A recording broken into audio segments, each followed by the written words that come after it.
నేనేమంటా అంటే మన దేశంలో కూడా ఇండియన్ బ్రీడ్స్ చాలా ఉన్నాయి కాబట్టి మన లోకల్ మన ఇండియన్ డాగ్స్ ను అడాప్ట్ చేసుకోవడం చాలా మంచిది. అదే విధంగా దయచేసి ఎన్జిఓస్ గాని ప్రజాప్రతినిధులు గాని ప్రభుత్వ అధికారులు గాని ఇందులో కొన్ని వర్డ్స్ రాసి కుక్క మనము పోయేటప్పుడు మన మీదికి ఎందుకు వస్తుంది, అది వచ్చినప్పుడు ఏం చేయాలని ఇలాంటి అవేర్నెస్ కార్యక్రమాలు కూడా మేము గ్రామ పంచాయతీలలో తప్పకుండా నిర్వహిస్తాము. మరి మనము డాగ్స్ ను కాపాడుకుందాం.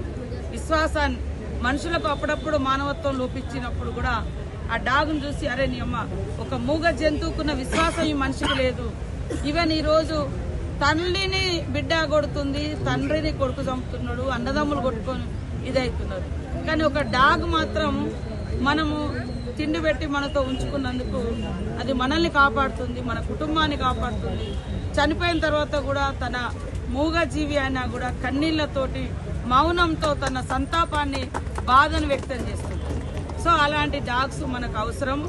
కాబట్టి ఎవరు కూడా దయచేసి మరి చంపే అటువంటి కార్యక్రమాన్ని కాకుండా నియంత్రణ పాటిస్తాం. అదే కాకుండా ఈ కొత్త పిచ్చిలేసినటువంటి వాటిని తీసుకొచ్చి ఎక్కడన్నా సపరేట్ పెట్టి వాటికి ట్రీట్మెంట్ అందించే కార్యక్రమాన్ని నిర్వహిస్తాం. అట్లనే రాష్ట్ర ప్రజలందరికీ ఒకటే విజ్ఞప్తి, దయచేసి ఒక డాగ్ మన ఇళ్లలో పెంచుకోవడం, మన ఇండియన్ బ్రీడ్ పెంచుకోవడం మూలంగా మనకు ఖచ్చితంగా చాలా సేఫ్టీ కూడా ఉంటుందని నేను తెలియజేస్తాను.